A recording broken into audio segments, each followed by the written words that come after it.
Good evening, everyone. Thank you so much for joining me here at the First Alert Desk. My name's Karli Barnett. We want to give you a look at some of the stories that we are following for your Saturday. We hope you have had a great start to your weekend on this First Alert weather day. We do have First Alert Meteorologist Fred Campagna joining us in just a few minutes, but before we get to that, I do want to give you an idea of some of the stories that we have been following. Now, these are stories that we have a little bit more information on since anchor Tori Cooper brought you this First Alert update a couple of hours ago. So we are staying on top of these stories, and these have been big stories for us now for, in some cases, several weeks, some at least in the last 24 hours. So just a heads up, we hope you joined us at 6 o'clock, but if not, you can always join us tonight at 10 on Peachtree TV and 11 on WANF. And of course, we will keep you updated here online as well. You can join us at atlantanewsfirst.com or through the through our app. A good time also to go ahead and download our First Alert Weather app because it is a First Alert Weather day, and we know that it's a Saturday and you may be out and about tomorrow. I do know that there is some rain still in the forecast, so a good opportunity. Fred's going to tell you more about it to go ahead and do that. But without further ado, we do want to give you a look at what we are working on today. So this is something that our reporter Blake Devine is covering for us. Yet another water main break happening on the same street in Buckhead. I would know because I was out there on 4th of July reporting on it. This is the exact same street, the exact same apartment complexes that were impacted by this, but we have some good news to report tonight, and that is it has been repaired, officials tell us. We also have some new video to show you of what this looked like a little bit earlier. You can see crews were out and about getting that area repaired and sealed off so that the road could be utilized again. But certainly seems like deja vu, doesn't it? That this is the second time in a month, in just a little over 2 weeks, in fact, that this has happened. So this water main break in Buckhead has been fixed, Atlanta officials tell us. The break happened at the intersection of Lakeside Drive Northeast and Kingsborough Road Northeast, according to the Watershed Department. Watershed officials said a 6-inch water main break was turned off in order to make these repairs. So 5 apartment buildings water service, which are the Grandview, the Amley Flatiron, Amley Lenox, the Villa at Buckhead Heights, and Kingsborough Luxury Apartments were all impacted. The Watershed Department said it was in the process of restoring the service to the departments as well as to fire hydrants out there. So yes, it has been fixed, but keep in mind, if you live in this area or you know someone who lives in that area, it still may take some time for the water pressure to get back up and running and to fully be utilized. Now, some good news here. You'll remember when we dealt with the other water main breaks in Atlanta, I guess it was about a month ago at this point, a little over a month ago, that there was a boil water advisory in effect. We have received no notices of any boil water advisories or anything like that, other than that service may have been disrupted, may be impacted as a result. So you may experience low, maybe even no water pressure for a little while longer. But some good news to now update you all on is this has been repaired. Our reporter Blake Devine was live out there earlier this evening. Something else that we have been staying on top of are these tech outages. Now, we are home to the world's busiest airport here in Atlanta, Hartsfield-Jackson Atlanta International Airport. So that means that a lot of people are flying to or from or through Atlanta, and you can imagine that that has certainly impacted quite a lot, needless to say. Our reporter Bridget Spencer is out there. Our reporter Asia Wilson was out there this morning. Bridget Spencer staying out there for us tonight, just keeping an eye on everything that's going on. We do have some of the latest numbers from FlightAware. I went ahead and looked this up just ahead of doing this First Alert Desk hit, but FlightAware says that Hartsfield-Jackson Atlanta International Airport is experiencing departure delays, an average of 51 minutes and increasing. Arrival delays for airborne aircraft, an average of 50 minutes. Inbound flight delays at their origin, an average of 4 hours and 26 minutes. There have been more than 800 flights canceled in these last 24 hours. So they resolved these tech issues yesterday, but what you have to keep in mind is it's a ripple effect. So just sort of like with the water pressure and the water main break, this is just going to be something that they have to play catch up as a result of all of the flights that were delayed, canceled, moved around as a result of this. They are going to continue to deal with that today and probably well through the remainder of the week and maybe even until the start of next week, too. This is a quote from the Delta, which obviously is headquartered here in Atlanta. But Delta is continuing its operational recovery Saturday following an outside vendor technology issue that prompted the airline and many others to pause flying for several hours on Friday, the airline said in a statement. So this will continue. And Bridget Spencer caught up with some travelers. They were actually supposed to be headed to a dance competition in Orlando. Here is what they had to say. We were supposed to go to Orlando, but we're also a dance group, and we were going to dance at Disney Springs. And actually, that is tomorrow.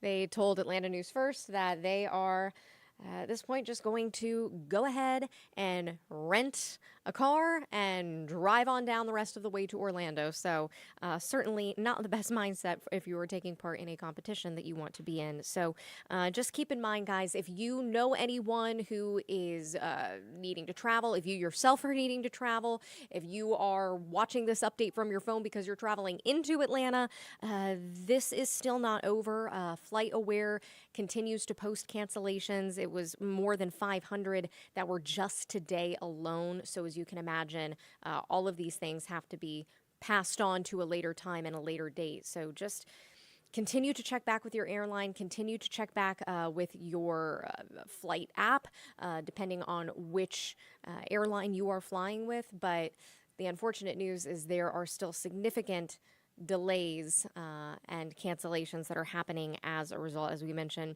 800 flights canceled in 24 hours. And the latest from FlightAware also saying significant delays, at least almost an hour in many cases. So I know it sounds cliche, but you do want to continue to pack your patience and go ahead and try to make a plan ahead of time to work around, because we know so many people have had to try to do their best to improvise, whether it's having to rent a car or maybe having a backup plan in place like that just in case. So Bridget Spencer will have more from there tonight. Some sad news to report here. This is out of Clayton County. There has been a major crash. It happened early this morning. It claimed the life of one person and sent 2 others to the hospital. So this happened where Interstates 285 and 75 meet in Clayton County. It was just before 5 a.m. This video here is from Georgia Department of Transportation cameras. It shows a tractor trailer overturned. The ramp was partially closed until about 11 a.m., so about 6 hours of work there. There's no word on the conditions of the 2 people that have been sent to the hospital, but of course we will continue to update you on that if we hear anything else.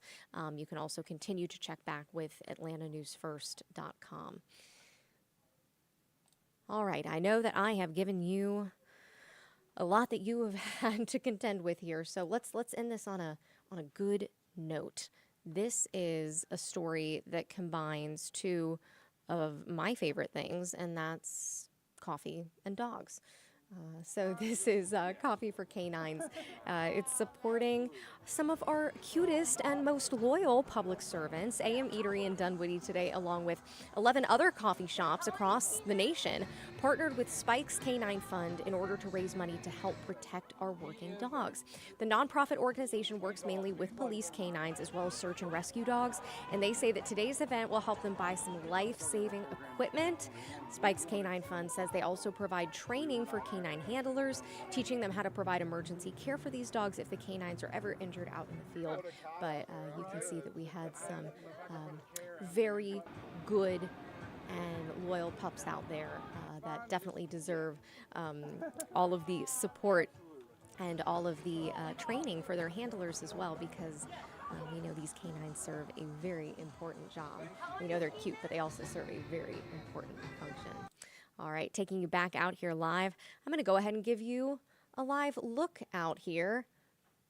Actually, it looks quite lovely out there over Atlanta. Now, of course, this was a First Alert weather day, and tomorrow we don't have a First Alert weather day, but it will be a wet forecast. So I have First Alert Meteorologist Fred Campagna. He's going to go ahead and join us now and give you a look at what we can expect for the rest of the evening as well as into tomorrow.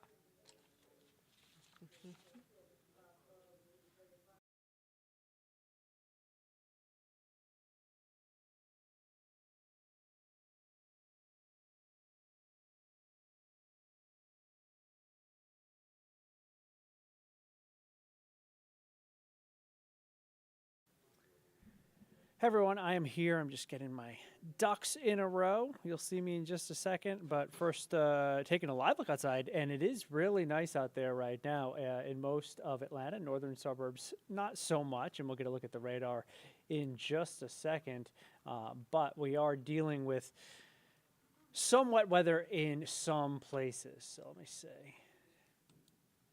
How's everybody doing this evening? Cutter Martin off tonight. He'll be back tomorrow night. And it was nice to see that sun breaking through late this afternoon. So it turned out to be all right for most of us for most of the day. That's why these first alert weather days, they're tough.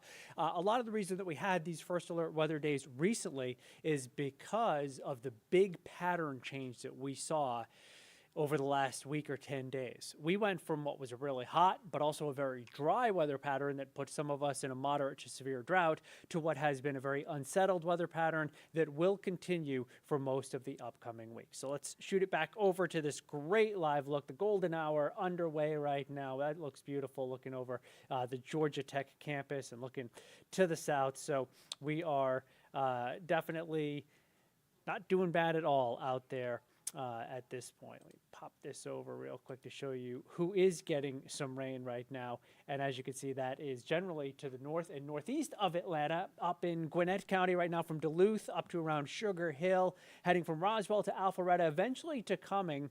The St. Jude Dream Home, as you know, is up in Cumming. There was an open house today. There'll be another one tomorrow from 1 until 5 o'clock. You can find out more about that on AtlantaNewsFirst.com if you want to stop by and see that beautiful house. Stray shower moving through Canton as well in Cherokee County, up 575. But elsewhere, there's not too much going on right now. Few isolated showers and thunder showers can't be ruled out during the overnight hours. Temperatures are 70s to around 80. It is pretty humid out there, and it will continue to be humid overnight with temperatures in the 70s. Tomorrow we start in the 70s, but we'll make it into the 80s. Partly sunny skies, 40 to 50% chance of catching a shower or thunderstorm during the afternoon. So keep that in mind if you'll be by the pool or maybe just out and about tomorrow. Good idea to check in on the First Alert Weather app and see what the radar looks like, see the latest on the storm potential for your Sunday afternoon. Temperatures will be running below normal, but humidity will be high once again for us tomorrow as we're looking at dew points that'll be running in the 70s tomorrow. So the normal high temperature is 90. We're not seeing that, I don't think, anytime real soon. Might not see it through the end of the 7-day forecast. First thing tomorrow, likely dry skies, and you can see those isolated to scattered storms flaring up afternoon and into the evening. So some computer models are showing actually a little more activity than what we saw out there for most of today. On Monday, isolated to scattered afternoon showers and thunderstorms, and we'll do it again on Tuesdays. You can see at 2 o'clock, like clockwork, we start to see those showers and storms flaring up. So we continue a scattered storm pattern right through the end of the work week. High temperatures, they run below normal, but still warm. When the sun's out, it feels nice. Temperatures in the mid-80s for most of the upcoming week. And by Saturday, we have a chance of getting back to near 90 degrees. Also, notice how Saturday is a little bit brighter than the other days, and the rain chance is a little bit lower too. So that's good news for us. Looks like by late this work week, we will be seeing this weather pattern taking a little shift, getting a little drier for us, and we will get back into some of that 90-degree heat, possibly as soon as, if not Saturday, by Sunday of next weekend. And the longer range outlook is for some hotter weather to come back our way.